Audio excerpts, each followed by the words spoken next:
নামাজের ব্যাপারে যারা উদাসীন, যাদের দলের ভিতরে নামাজের কর্মসূচি নাই, যাদের দলের ভিতরে কোনো কর্মসূচি নাই, আমরা যদি ক্ষমতায় আসি নামাজ বাধ্যতামূলক করব 5 ওয়াক্ত নামাজ, যাদের দলের মধ্যে এই কর্মসূচি নাই, মুসলমান হিসেবে তাদেরকে সমর্থন করা কি জায়েজ আছে নাকি?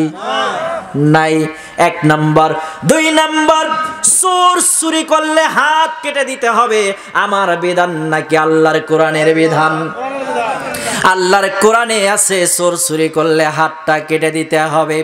এইটা যারা বাস্তবায়ন করবে না, বাস্তবায়ন করার যাদের চিন্তা ভাবনাও নাই, তারা যত বড় দল করুক, তাদের দলের নাম যত সুন্দর হোক, তাদের দলে যতই লোক থাকুক, যত কিছু করুক, ওই দল কখনো সঠিক প্রাপ্ত দল হতে পারে না। আর ওই রকম দলকে মুসলমান কখনো সমর্থন করতে পারে? হযরত ওমর রাদিয়াল্লাহু তাআলা আনহু ইসলাম গ্রহণ করলেন, মুসলমানদের সংখ্যা হলো তখন 40 জন। হযরত ওমর রাসূলুল্লাহকে বললেন, ইয়া রাসূলুল্লাহ, ইয়া হাবিবাল্লাহ, আপনি নামাজ পড়েছেন গোপনে, নবী গো আপনি প্রকাশ্যে আযান দিতে পারেন নাই। ও নবী, আমি ওমর আজকে ইসলাম গ্রহণ করলাম, মক্কার অলিতে গলিতে লিল্লাহে তাকবীর বলে আমরা স্লোগান দিয়ে মক্কার জমিনে আমরা একটা মিছিল করতে চাই, আর ওই মিছিলের ভেতরে একটা বাক্য থাকবে, সেটা হচ্ছে লিল্লাহে তাকবীর। পুরো মক্কার জমিনে লিল্লাহে তাকবীরের স্লোগান উঠল, আকাশ বাতাস মুখরিত হয়ে গেল, মক্কার কাফেরদের কর্ণ কুহুরে গেল। কি ব্যাপার? মুহাম্মদ তো এতদিন গোপনে গোপনে ইসলাম প্রচার করেছে, আজকে কেন সেই মুহাম্মদ প্রকাশ্যে লিল্লাহে তাকবীর বলে? হযরতে ওমর রাদিয়াল্লাহু তাআলা আনহু দারুন নদওয়ানে দাঁড়িয়ে গিয়েছিল, দারুন নদওয়ানে বৈঠক হয়ে গেল, মুহাম্মদকে কে ঠেকাতে পারবে, মুহাম্মদের কল্লা যে নিয়ে এসে দিতে পারবে, তাকে 100টা উট পুরস্কার দেওয়া হবে।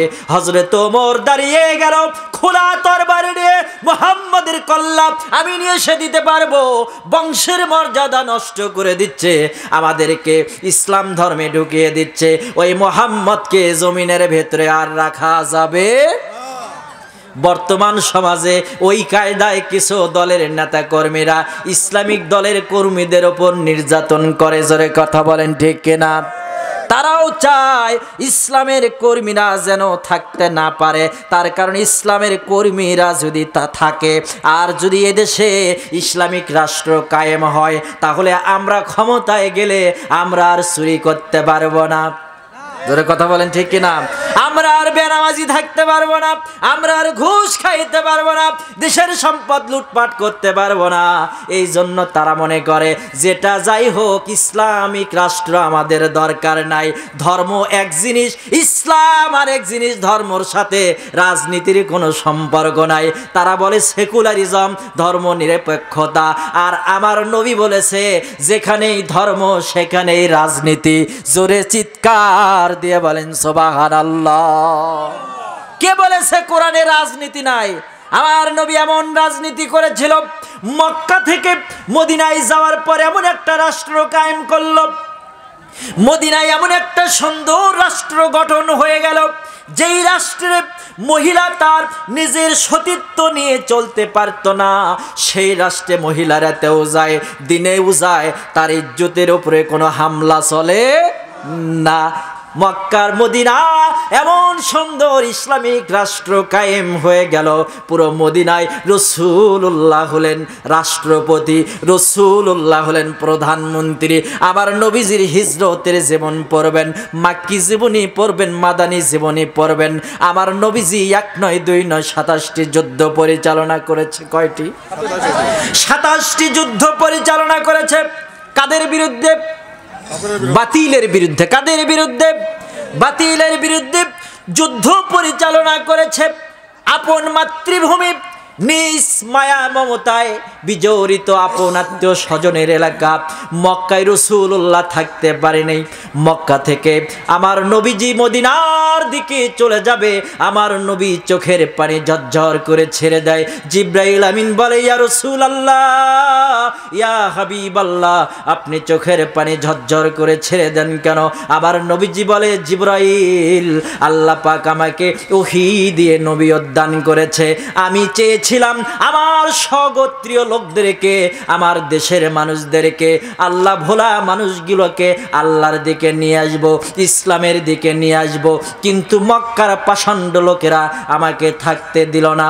এই মক্কা বিয়োগ ব্যথা আমার যখন মনে পড়ে গেল, তখন এই মক্কার দিকে তাকিয়ে তাকিয়ে ফুপিয়ে ফুপিয়ে বিশ্ব নবী কান্না করলেন।